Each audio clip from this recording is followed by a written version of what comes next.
I'm Jonathan from BMAs, and here are the 10 worst promotions that lost companies millions. Number 10, the Apple U2 giveaway. You've all probably heard of this one, the story that made U2 into a meme for years to come. But for those who don't know, let's explain it a bit. Apologies in advance for U2 fans. Back in 2014, some genius at Apple came up with the idea that people would love to have their new products come pre-packaged with an album that no one really cared about. Now you must be thinking, this is just a simple giveaway. Why is it here at all? Well, aside from the annoyance it caused for people logging into iTunes for the first time, there also exists a magical thing called royalties. Apple reportedly paid an undisclosed fee in royalties to U2 and also committed a whopping $100 million in marketing campaigns for the band to promote their new album. As shocking as this is, they even stepped in to defend the promotion and the band, which led to some undesired responses within various online communities. Nevertheless, Apple seems to still be bitter from their mistake because they got rid of the headphone jack. Number 9, Walker's weather promotion. Quick! When I say British weather, what comes to your mind first? If you answered rain, then you're probably smarter than the guys running marketing for Walker's Crisps. The story goes as follows. Some genius decided that people would have fun predicting the weather if they could win a prize for it. So Walker's Crisp decided to pay their faithful customers £10 if they correctly guessed where the rain would fall on a grid map of the UK. Of course, they weren't that stupid, as they charged everyone that cost a packet of crisps 40 pence to have a go. But as you've probably guessed, offering a 25-fold return to anyone who can guess the climate of a country with fairly predictable weather patterns, it's a great deal. Rain kept pouring during the time of the promotion, and Walkers bravely followed through with their promises at great cost. After the contest was over, Walker's Crisps had to pay £660,000 in £10 payments to cover the entire contest. But to be quite honest, you could argue that it ended up working as a marketing promotion, since it made people remember the name Walker's Crisps for years to come. They even got some free promotion in this video. Number 8, Balloon Fest of '86. For some people, the word balloon will cause them to have a flashback to the time United Way decided to release 1.5 million balloons over Cleveland and screwed up badly. The whole stunt had a neat little idea behind it. Basically, they just wanted to do a little fundraiser and grab the town's attention for a while. They built a giant box the size of one city block and had 2,500 students do the balloon filling while they waited for the crowds to gather. Once the launch started, it was one of the most beautiful things you could see. For about a few minutes. You see, nobody actually accounted for the fact that wind exists, and therein lies their downfall. Literally. The 1.5 million balloons started falling to the ground, causing massive damage. They clogged the streets, waterways, and pretty much every nook and cranny of the town. If this wasn't bad enough, the balloons were blamed for the death of 2 fishermen who were found drowned 2 days later after the balloons interrupted Coast Guard attempts to rescue them. In fact, one of the fishermen's wives sued the company for $3 million, but settled for an undisclosed amount. In the aftermath, United Way ended up paying millions to the city and the cleanup crews, not to mention settling lawsuits from various citizens who were damaged by the balloons. To think that the Persians in the 300 movie used arrows to blot out the sun. What a waste. They should have just gotten United Way to plan their attack. Number 7, Jägermeister's Pool of Death. Okay, I admit it. The title is a bit too much, but it's not that far from the truth. This, again, goes to show that marketers sometimes don't know the basics. In this edition, we go over chemistry. Some genius in the marketing department decided that they'll make a giant pool party for all of Jägermeister's drunken fans, which is a good start, honestly. But then they wanted to have a lot of fog above the pool for that added effect, which, again, is quite nice. However, what was not really nice was the liquid nitrogen they used to create the fog by pouring it into the water. Now this is the bad part. The liquid nitrogen basically made an unbreathable fog above the whole area when it came into contact with the water, and the marketing team must have been shocked upon realizing that humans need air to survive. This whole event was a mess and actually left one partygoer in a coma while hospitalizing 8 others. Jägermeister never actually disclosed how much they had to cough up for this mistake, but considering they put some poor guy in a coma, we can assume that it was a lot. Just goes to show, if you want to play smoke on the water, don't go overboard with the chemicals. Number 6, the Energizer Bunny. Now, how could a cute little bunny screw up a company that much? Well, do me a favor and tell me the brand of batteries you have in your remote. Don't have a clue? That's what I thought. And that's what the marketing team at Energizer realized after it was a bit too late. While the bunny is actually a cute little mascot and is probably known amongst you young whippersnappers here, you can't really pull off that kind of marketing for something like a battery. The campaign was successful for sure, but the problem is that they actually managed to advertise their competitor in the battery field. Duracell released a report after the Energizer Bunny first aired showing that their profits had actually doubled at that time because people thought that the bunny was advertising Duracell. In fact, it worked so well that Duracell uses a bunny as their mascot now, which you may have seen. While the company didn't lose money directly, the drastic drop in sales and the money wasted on promoting your competitor is enough of a burn to make sure that they're more careful next time. Number 5, Tesco and math. Tesco is praised for being a fairly cheap place to shop in the UK, but after this marketing fail, you might think that it's because they're just really bad at math. Back in 2011, Tesco decided to do a special little promotion to outdo their competitor Asda. Basically, it was the whole we will refund you twice the difference if our competitor's item is cheaper. Tesco sadly forgot that people can count, and customers got savvy by only buying items that were on sale at Asda. So they would go to Tesco's, buy the same items on sale at Asda, and then after checking out, they'd request double the difference by referring to Asda's website. For example, one shopper spent £126 at Tesco on a shop that would have cost £81 at Asda and claimed a £90 voucher. Therefore, they essentially paid £36 for all that shopping. You can see that doing this multiple times would save you a whole lot of money at the expense of Tesco. While this was a monetary and marketing catastrophe for Tesco, you have to give them props. They actually made a promotion that ended up being great for their customers. Number 4. Oprah and KFC. We all know that Oprah is the omnipotent master of our destinies. So when she offered people a free KFC two-piece meal, we all jumped. So why was it such a catastrophe? Well, you can imagine that KFC was not all that pleased when people managed to print out over 10 million free food coupons from Oprah's website.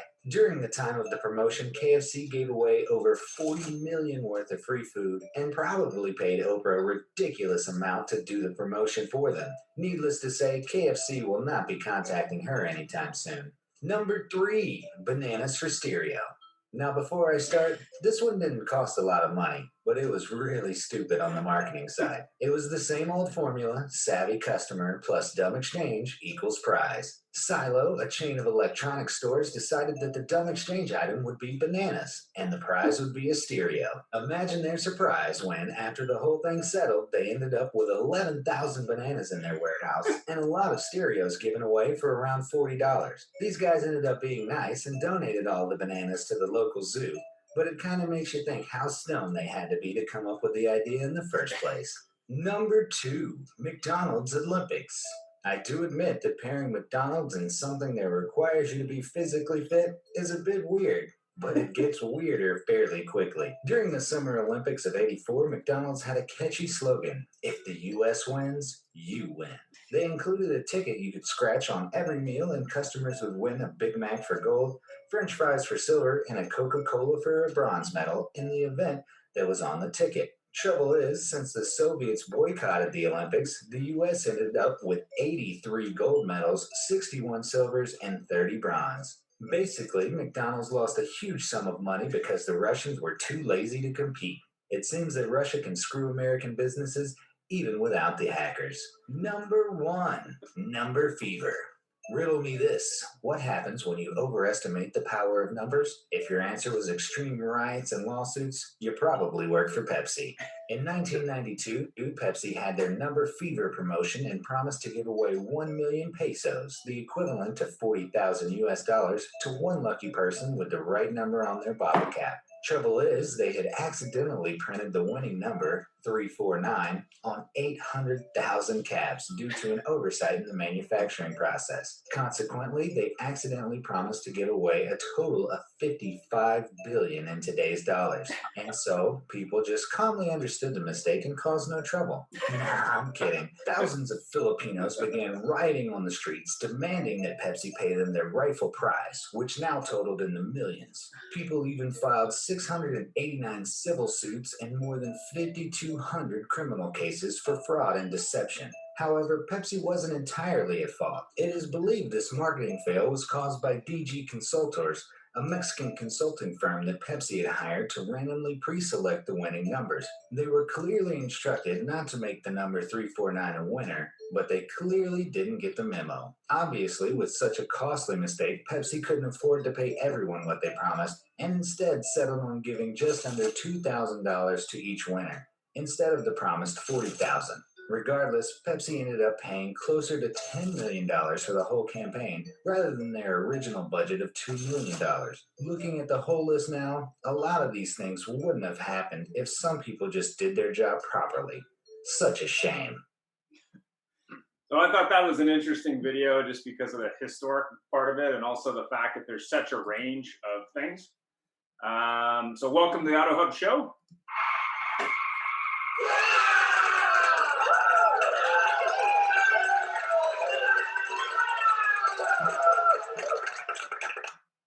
So go ahead, Jeff. Welcome, everybody. Thanks for tuning in. Nice December 7th morning, wherever you are, depending where you are. One of our guests in lovely Florida, that's Joe, and see somebody joining us from Texas, and the rest of many of the people I think are freezing up here in Canada. Well, out in the West Coast, we're okay. So thank you for joining us, and welcome to the Auto Hub show, which is today, which is special events and year-ends promotion show. And not like we put on the picture, but that's okay. We have some books that we always like to promote some books, which means stuff. There's Car Business 101, Crazy What Car Dealers Do by a former guest of ours, Max Zanin. And Remarkable Retail by Steve Dennis, which is just general retail, which is certainly one of our guests. Joe has a general retail background, is not just car specific. And Like I See It, Obstacles and Opportunities Shaping the Future of Retail Automotive by Dale Pollack, who's well known in the automotive industry. And of course, as always, we just let everybody know the views of our guests are the views of them and do not necessarily reflect our official policy or position here. And this disclaimer is on our website if you'd like to read it more in depth. This is sort of like the agreement you click on when you download software. And of course, joining us today are three gentlemen. We have Jeff Williams from Absolute Results, private sale training here. Brian Maxwell, a sales trainer who's feeling a little rough today, but he's certainly happy to join us. And we thank Brian. He'll be joining us via audio. And Joe Peachy. Is it Peachy or PC? I'm not sure, Joe.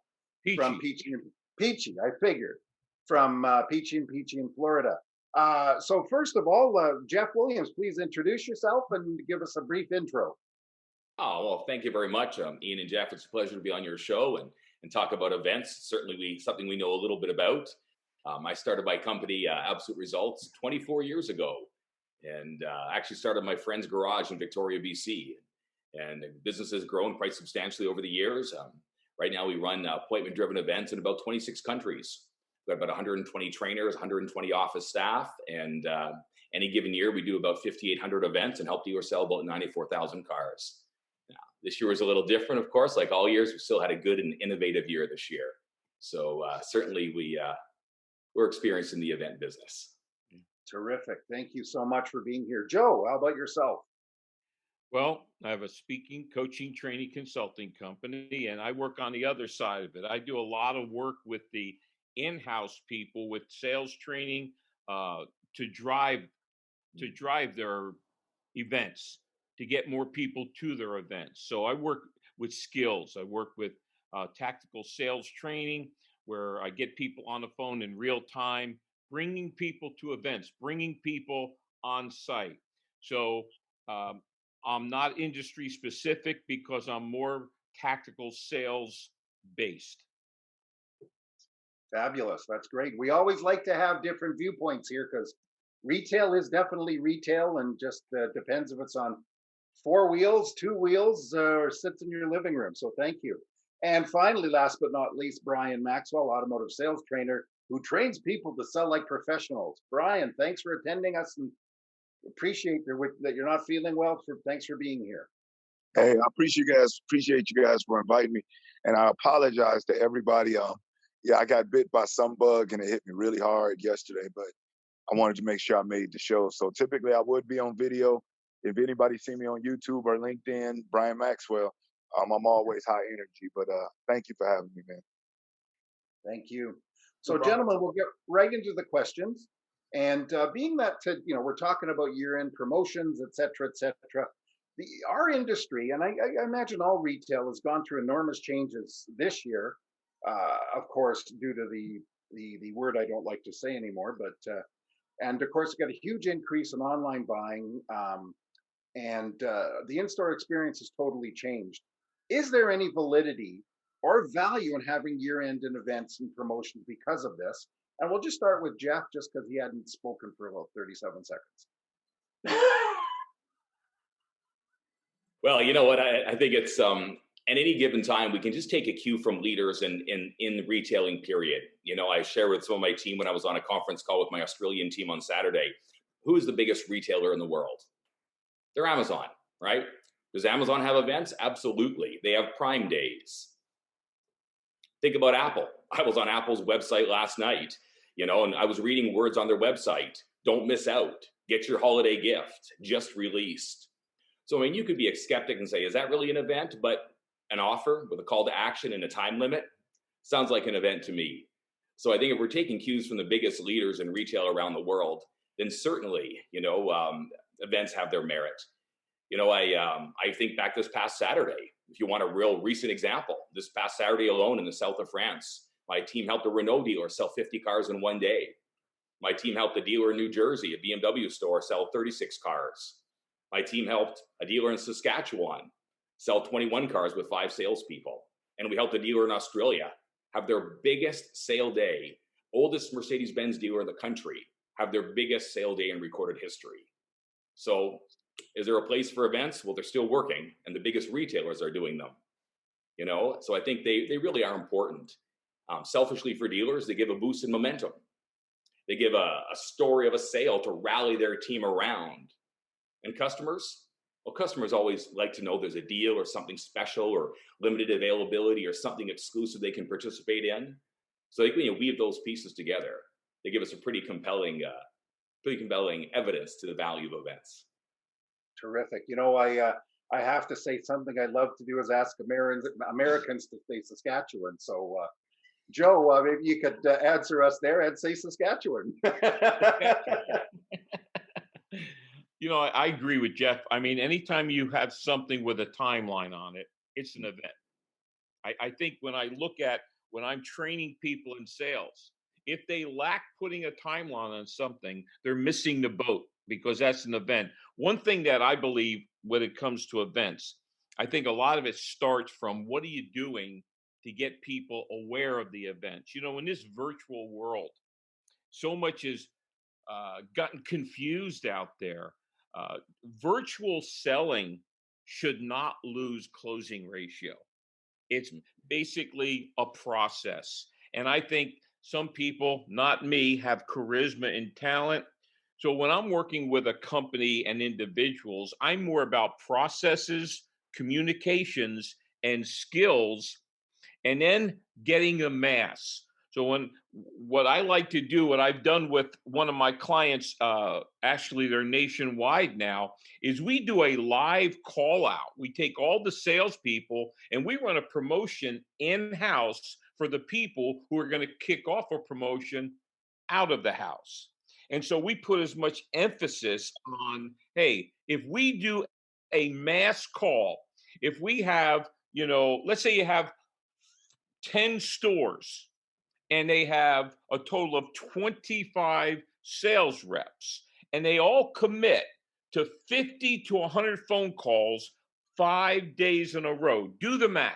You're going to drive people to your event. You're going to drive them, But the one thing Jeff said that I think he hit right between the eyes, it's got to have a timeline. You have to have a start and you have to have a finish, and people have to feel like they're missing something if they don't purchase in that window. I read an article many years ago. 85% of people will make a purchase because they don't want to lose something versus for the possibility of gaining something. So anytime I think people see the window is closing, you can increase sales. Perfect. Thank you very much. Very good points there. And Brian's had to run off for a minute. He'll come back. When he comes back, I promise I'll ask him to say Saskatchewan. Ian, if you could take over from there. Sure. What would you suggest would be the most effective year-end way to make sure the year-end push happens this year? And we can start with Jeff, I guess. Right.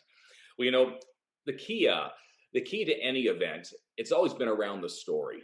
All right. And a truth-based story at that. We teach sales managers. I was in Switzerland back in October training about 120 sales managers for a large dealer group.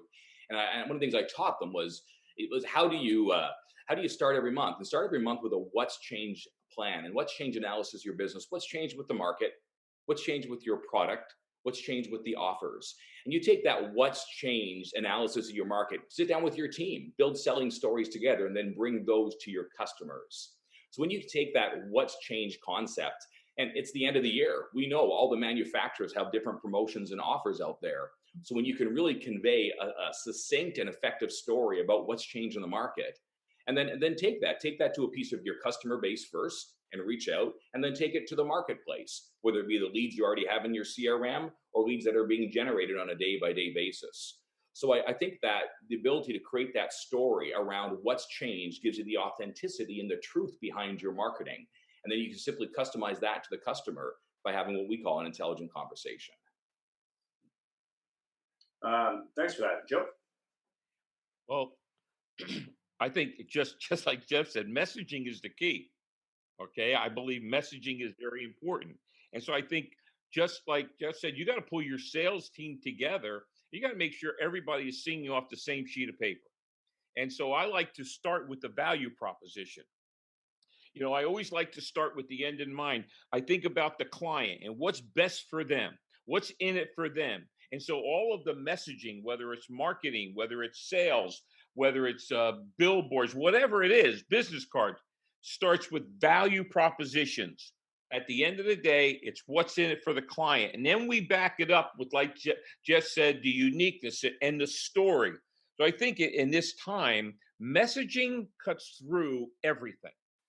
I don't care if it's viruses, I don't care what it is, clear messaging and point of contact with your client. Because look, sales is sales. It's leads, contact, and then appointments. And whatever your methodology is to get there, that's still going to drive more sales. All right.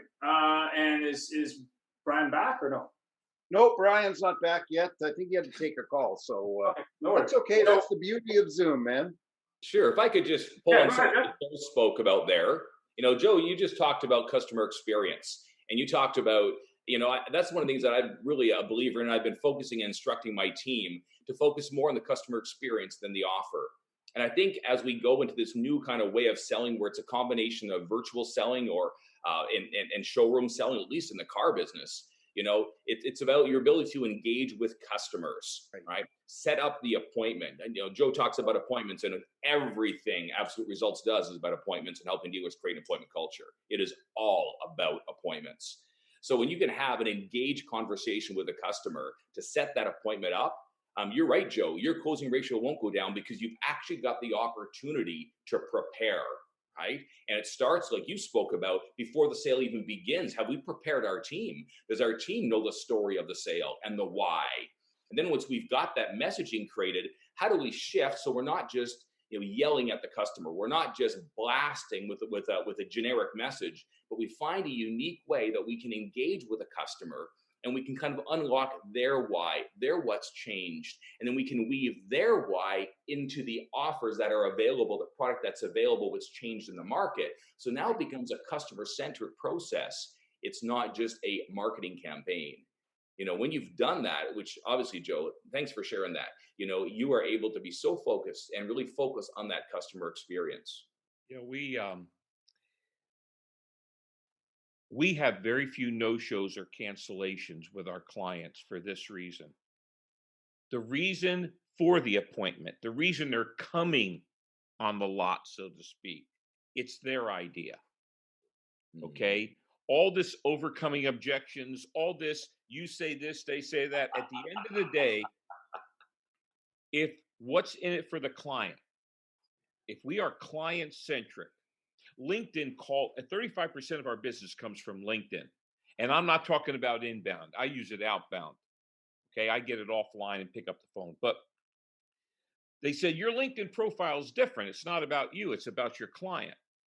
So anything that comes, when we work with people and individuals and companies, we want to teach them everything that comes out of their mouth, everything that people see is about the client. You get less no-shows, you get less cancellations. And when they show up, then it's time to get into what you were talking, more consultative questions. One of my clients is R&R Tire Express. And so we increased our foot volume by 79% in 1 year, franchise. Well, I said to them, what do you say when people walk on the lot?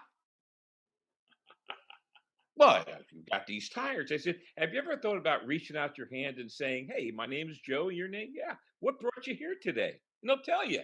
And when buying tires, what's your biggest concern? And they looked at me like I was Einstein.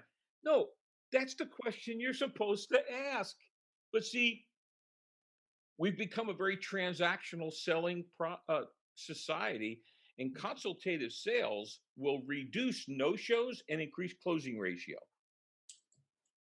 Well, there's a really interesting study. I don't know if everyone's seen it, but there's a company out of Boston called Pegasystems. They're a high-tech company, and they just released a global study on customer experience and selling today in the globe. And the thing that was really interesting that I got from the study, and if anyone's interested, they can send me an email. Happy to send it to them. It was all about customizing the communication to what that customer wants. Absolutely. So I think the mistake a lot of different retailers make is they either a lead comes in or someone has a phone call and they respond via phone, they respond via text, or respond via email, but they don't ask the customer, how would you want us to communicate with you? And the numbers were stark as opposed to, especially by generation. So really interesting data for sure. Anyway. I just did a podcast, if you don't mind. My podcast is called Sales Edge. It's on all the podcasts. But I just did a podcast that'll come out this week, the difference between transactional and consultative selling. And it's exactly what Jeff has said, what you've said, what I've said. It's about the clients, about asking probing questions. I'll share a little. Oh, sorry, Jeff, carry on. No, not a problem at all. Hey, it's your show. I'm just trying to fill in gaps. Something I instructed my team about 18 months ago. It was funny. A bunch of my trainers were saying, okay, Jeff, we're out in the field there. We need to train objection handling skills. And we have these intelligent word tracks and acronyms we train just to spark conversation. Kind of came out of about five years when we said, it's not about a script. We tore up all the scripts. We said, it's about dialogue. You need to be able to engage customers and bounce back and forth in conversation. So we had these intelligent word tracks and we've trained them, based around, how to tell a story of a sale. And my trainers were coming and saying, Jeff, we need some objection handling skills. And they wanted acronyms to overcome objections. And I just said to my team, I said, guys, something about that doesn't sound right. Something about that sounds too old school. And then I don't know when it came to me, I was on a plane somewhere probably, and it just hit me. I love this, Joe. You'll only get an objection when you don't have connection. You only get an objection when you don't have connection. The key isn't overcoming objections. The key is connecting with the customer. And so we came up with these intelligent word tracks. We actually called it a U-Cube based around you, the customer. Mr. Customer, just calling to see if your current vehicle is still best for you. Mr. Customer, I'm just calling because customers just like you have recently come into our store and they've had an upgrade opportunity and it's really, really worked well for them. And I just want to connect with you, the customer. So when you begin, as Joe talked about, go from that transactional mindset and that transactional focus to a more of a relational connection focus. And you'll be amazed how often your customers will respond and engage. I will also recommend for all of your audience and all of people out there, I don't care what communication style you decide to learn. I don't care if it's Myers-Briggs, animals, colors, disc. We better, I'm sorry, you never say you. We better get better at communicating with people. In our training, we teach how you sell to the different behavior styles because each behavior style processes differently. And if you learn how to understand communication styles, you can sell to their processing style, which will increase closing ratios. Sales is an art. Mhm. Yeah. Well, it's very funny too, Jeff. I picked up something you said earlier because your points are so spot on, everybody. But, you know, Jeff, I know you built your business on the fact that dealers would have promotion and put a sale out, and the customer would walk in, and the salesperson would just greet them like it was a normal day. And they never really pushed the point out of the promotions. And so things have changed. And of course, I know that having somebody that sits there and greets people, which of course your people do, and I've used your people and very successfully. And instead of them coming up and the person just greeting them with the canned, what brings you here to us today? Or of course, can I help you? Which never happens, I know, in the States. Never happens. Only in Canada. No, not everybody's perfect in the United States. Exactly. Oh boy. Moving right along, guys. So our industry, the car industry, has gone through a lot of enormous changes.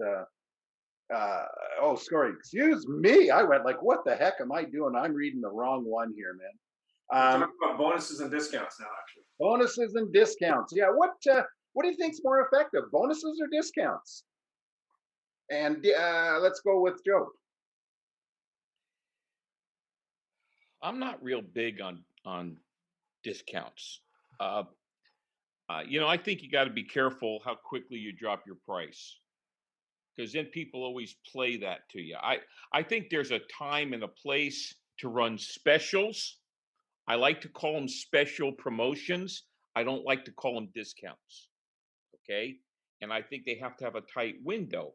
But I still believe in selling value, selling results, selling benefits. And the better you are at that. Now, I believe marketing is better for the discounts and the bonuses. But when it comes to sales, I think, and I would say Jeff probably has more experience when it comes to the car industry. Okay. I'm so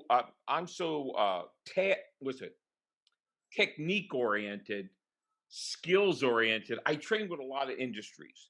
So I'm going to opt to Jeff. I'm going to turn this over to Jeff because I know he's got a lot more experience when it comes to discounts and bonuses. Well, thank you, Joe. I've been really instructing my team to help our clients focus on the customer experience more than the offer.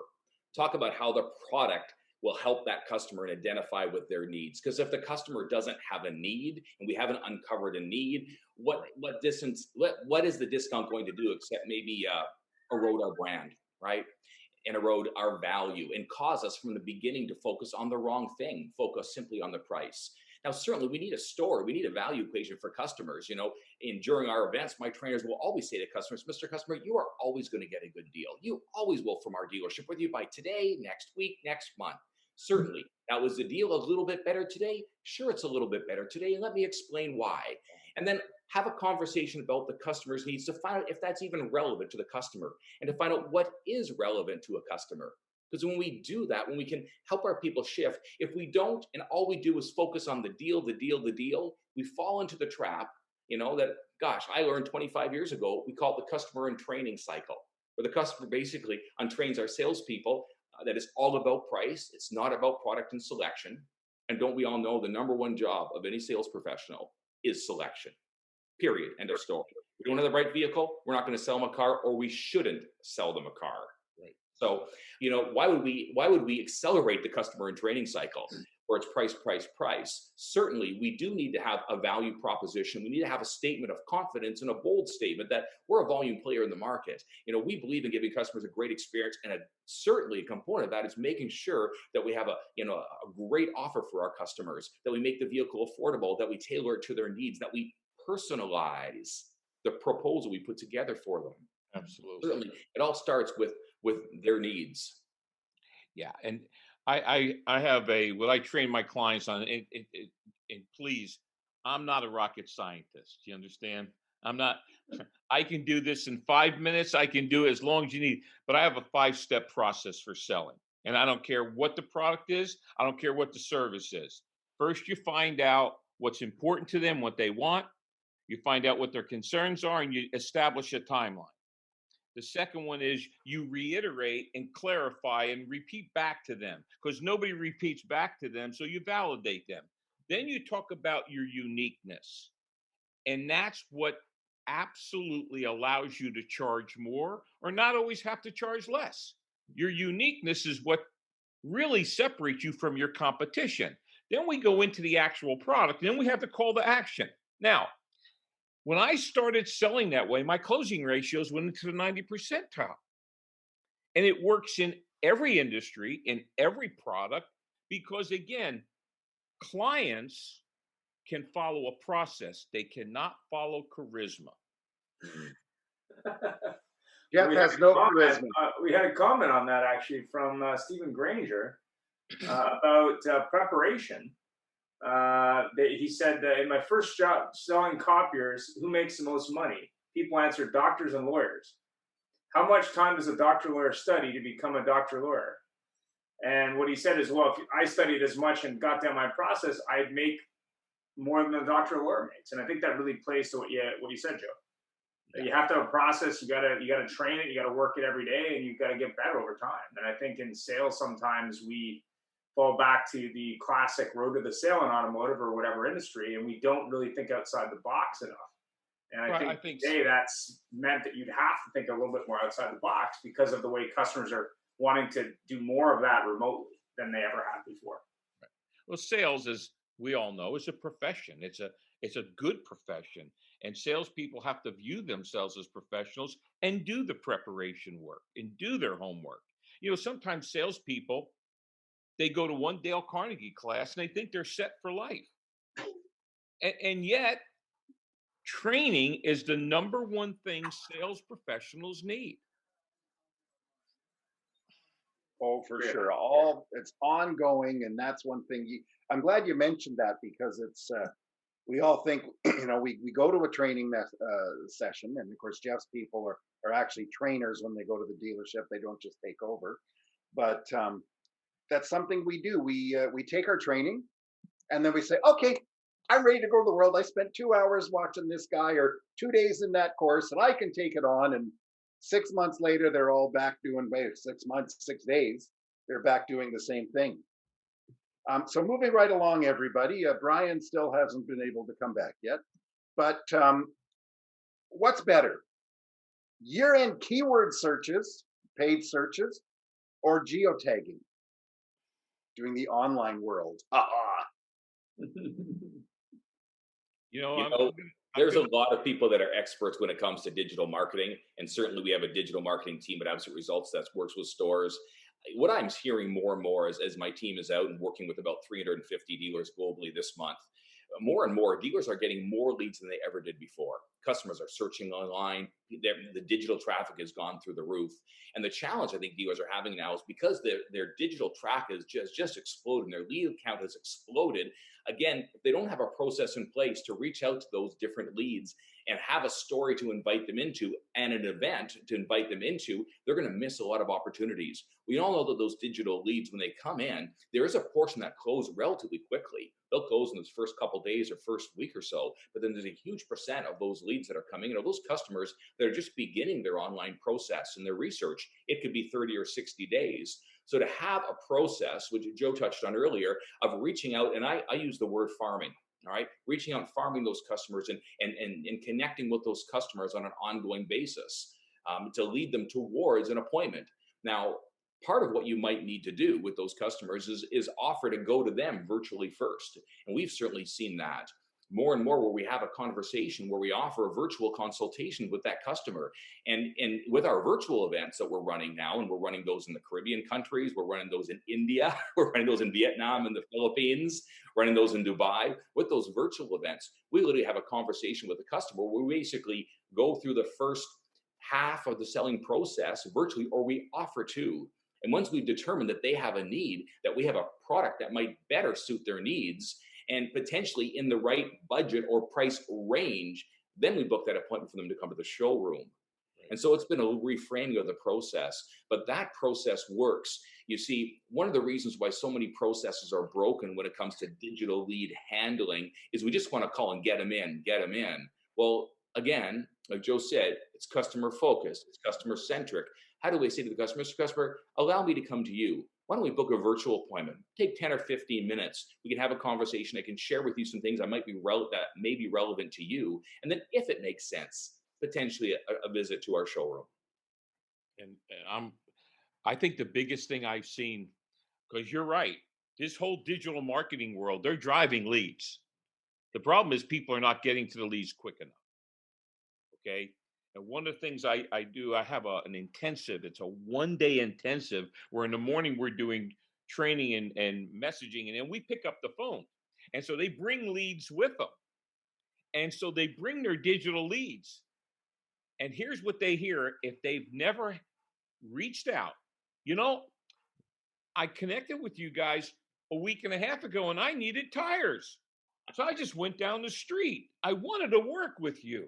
So the thing about this whole digital world is we have conditioned people for right now.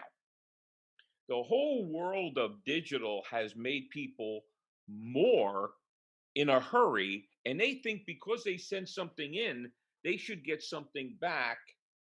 And so the quicker people can respond, response time is the single most important thing when it comes to digital marketing. The quicker you can make contact with that person. You know, and I'm doing a lot of training on virtual selling now. And I do all my own selling, okay? and in the month of June, I got out 42 formal proposals. So we went into the COVID thing too. And so from February until today, except for 2 meetings, every single sale was a virtual sale. And what I'm seeing is that people act different when they're face to face versus when they're in a virtual meeting. And they shouldn't. Yeah. If they have a process, I don't care if I'm selling to you on the phone, through Zoom, or face to face. I'm going to follow my process. Well, But face to face, they are wearing pants. Hopefully. You know, it's funny how you mentioned that, you know, people aren't getting back to leads, because in many of our shows, we talk about this. And we have one coming up in the new year called WTF Are You Doing With Your Leads? And we get inundated with leads. When I started selling cars, it was way back. And we literally had rotary dial telephones and we'd stick a pencil in. So when they paged sales line 1, because you had it for 0, or sales call reception, we dive across the desk, pick up the phone and bang the pencil away. Now we got digital leads come in and people go, yeah, I can tell by the way the lead is worded, they're not interested. And you know, and I talk about this, that only 20% of the leads in the automotive industry get followed up on.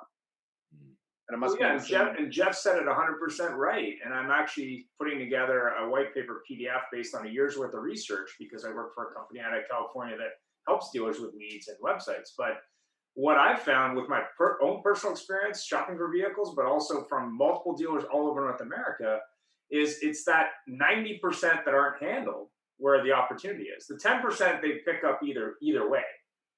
Like their process works for those 10%, but it's the 90%, to Jeff's point, that, you know, either aren't communicated with properly, there is no long-term process, they're missing that opportunity. How they communicate is wrong. There's a lot of different pieces. And this PDF will really go over sort of the good, the bad, and the ugly. But the reality is, vast majority of dealers don't have a process outside of 3 to 5 days. In that 3 to 5 days, they're doing something. It may not be the right thing, but they're doing something.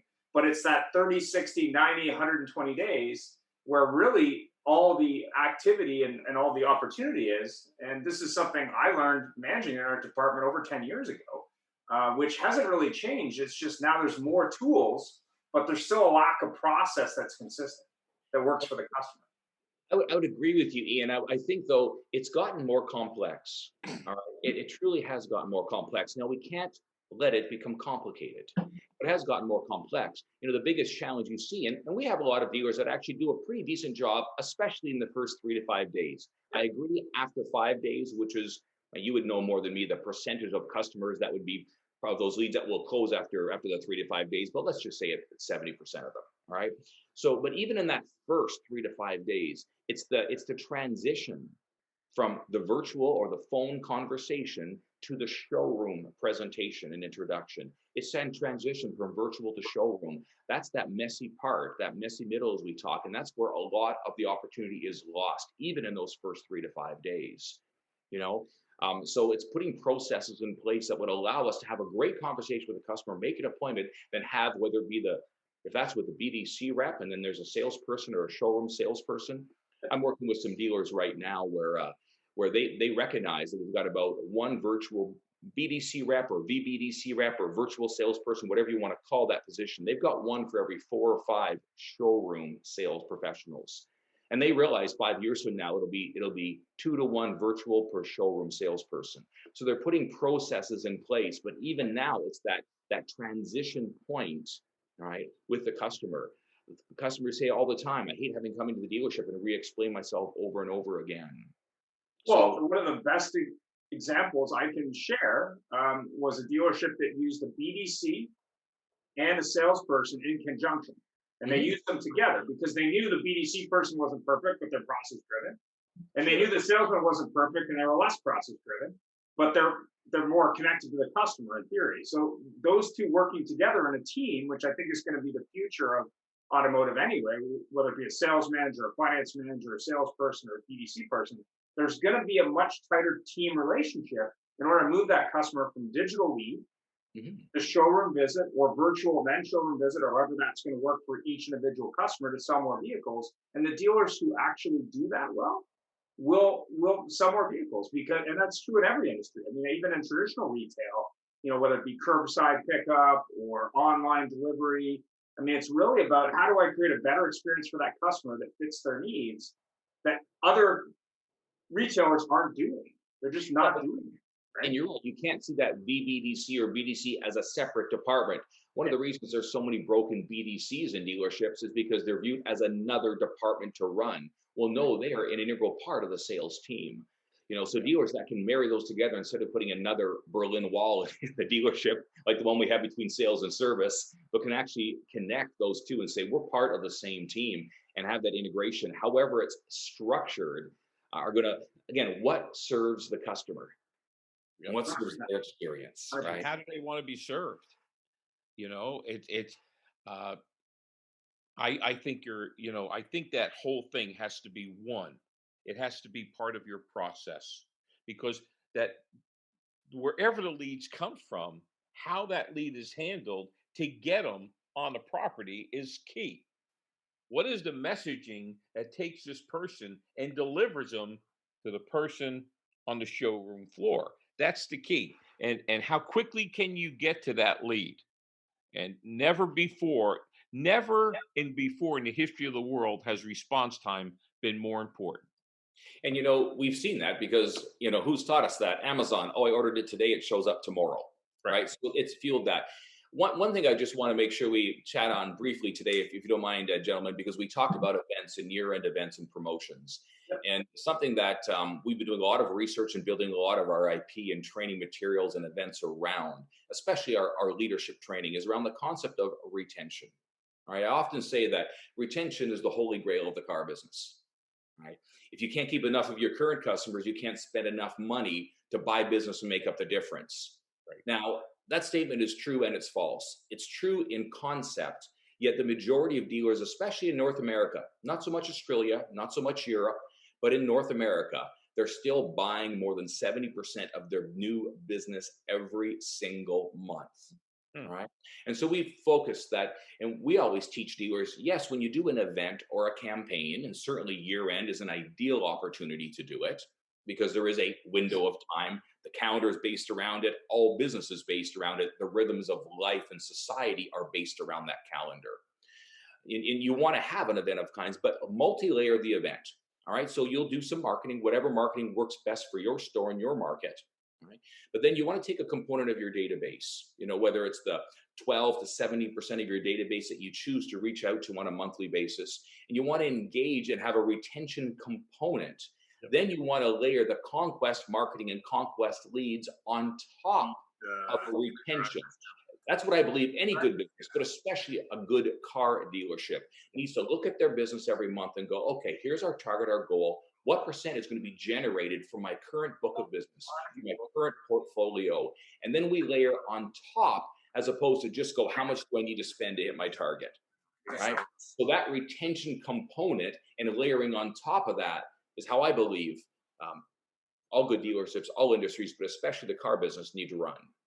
Well, yeah, when you look at what's going on these days with a lot of new electric car companies coming into the market, there's no extra customers. They're taking those customers from somewhere. Yep. And I've seen this in the local market. BMW is a big target for companies like Tesla. Obviously, the reason they're taking those customers is the BMW dealers haven't been proactive enough to say, listen, that person looking at a Model 3 probably was a 3 Series customer. That person looking at a Model Y probably was an X3 customer. So the question is, how are you getting ahead of that? Because that's probably not going to end. You've got companies like Polestar and other ones coming into the market. These companies are competitive to the customer base that you have currently. If you're not paying attention to that customer base, you're going to lose them. Yeah, in one of my clients, like I said, it's a rent-to-own tires and wheels franchise, and it operates like a car dealership. Okay, just like it. They want to bring people in, but they got to do collections too. But when I started working with them, I said, where are your dead files? And they go, what do you mean? I said, where are all the files of everybody who's ever bought from you? Well, we could probably find them. I went, find them.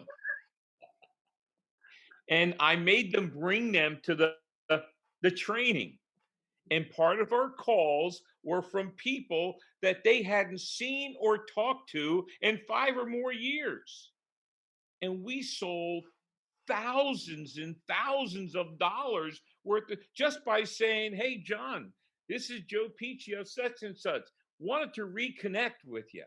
You were such a valued client in the past.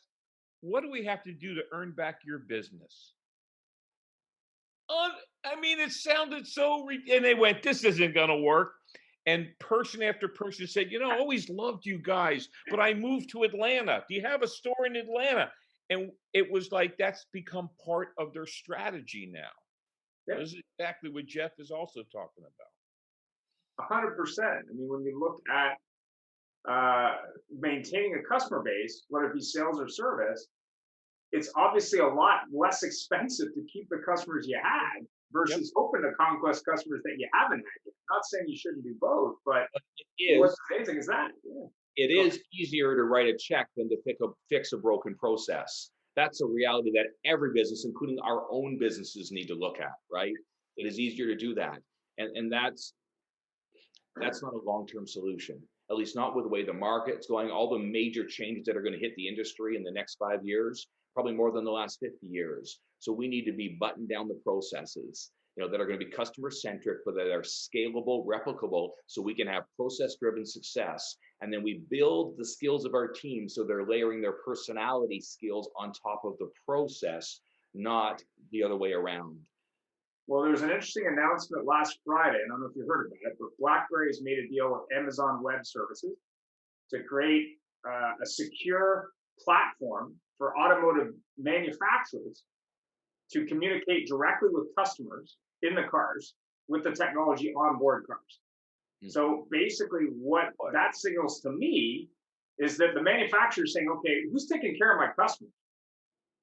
So I'm going to start doing that, but more importantly, they're also going to start selling services directly through this platform to customers in their car, much like Amazon does. So the thing that was interesting to me about it was clearly there's going to be more of a top-down, this is how we want you to handle it. And not only that, it's going to be backed up with global data because it's going to be a global platform. So it's going to be very interesting to see how that data, which they said multiple times on the show, is owned by the manufacturer because they make the car. So the question there then becomes, as a dealer, what am I doing to get ahead of that so that way at least I'm in the game, right? Because what the manufacturer is going to do, who knows? It was very interesting. Well, something, we've had some very lively discussion. Jeff, you certainly touched on something very important there. And if you get at a dealership or a Tyler dealership, Ford car dealership, furniture dealer, whatever you want, there's always those salespeople that continually knock it out of the park. And those are the people that have clientele and they repeat and referral business, period. Absolutely. Service advisors. And I have to say, one of the people that's viewing today, Stephen Granger, he brought something up on our discussion a week ago Friday about just the good, the bad, and the ugly, and our friends. And he said, "Hey, there's a lot of good about the business, and there really is. And again, dealers that constantly bring customers in are doing very well." And gentlemen, thank you so much for your input. Unfortunately, Brian couldn't make it back, but we'll invite him back. Next Monday, we got another great show that's going to be here. We're quite excited. It's our special events and it's our thanking your team at the end of the year or whenever, which is the best practices for dealers. And we have Melanie Borden from Celebrity Motors in the New York area. Also, Gail Rubenstein from Retail Resilient, which is a Facebook marketing thing that she's created, also from the greater New York, Philadelphia area. Pamela Pearson joining us from Sentes Auto Group. And again, my favorite term, that sprawling metropolis of Penticton, British Columbia, Canada, not Saskatchewan. And Rob Ruth from Bob Ruth Ford, again, out in that Pennsylvania, New York area. So that'll be next week, and that should be a quite exciting show. So please tune in for that. Again, we have a new way. He keeps changing the slide on me. We have a new format for our vendors show. It's going to be Vendor Speak Product Showcase. We're building on that right now, and where we're going to have 3 products per show, 3 people on the show on our Fridays, and they'll be presenting their specific area. So if it's going to be, web services, it'll be 3 web people. If it's going to be training, it'll be 3 training people, and that's there to show their thing, and they'll give us, 10 minutes of their time and keep it lively and exciting. So please stay tuned for that. And lastly, Jeff, we have our month-end show. It's new now for Vendor Speak at the end of each month, which is basically an open show for anyone who wants to just talk about automotive and products and services. Yeah, we call it Ian and Jeff and Friends. Go ahead. It's called Ian and Jeff and Friends. Yeah. So any final thoughts from any guests or any attendees? That was a good show this morning, gentlemen. Thank you. Yeah, thanks for inviting me on. And my podcast is free. There's no upsell on it. It's Sales Edge, one word. It's on all the podcast hosts, and it's all about sales, marketing, business development. I think you get a lot out of it. Fantastic. And appreciate the opportunity. No, thank you. We appreciate you taking your time. We know it's everybody's busy, and this is just something that everybody gets to connect and new people. I mean, my gosh, we got Joe in Florida talking to Jeff in BC, and I know that probably next time when we can all travel, Jeff will bring the Jeff show into Orlando or Miami, and boy, he'll reach out to Joe or whatever. So yeah, we'll have coffee. Fantastic. Awesome. Have yourself a great week. Sorry, Ian? Have yourself a great week. Any final thoughts, Jeff? No, thank you guys. What a great show and really enjoyable. We're having a lot of fun doing this, and we appreciate our loyal tune-inners for the live show. Certainly John and Barry, and now Stephen, I see that, and some other people, Bill and Pamela was on, and a bunch of other people. Yeah, exactly. So we're going to go now. Thank you all so much. Have a great day. Stay safe, and good luck. Thank you. Happy Take care.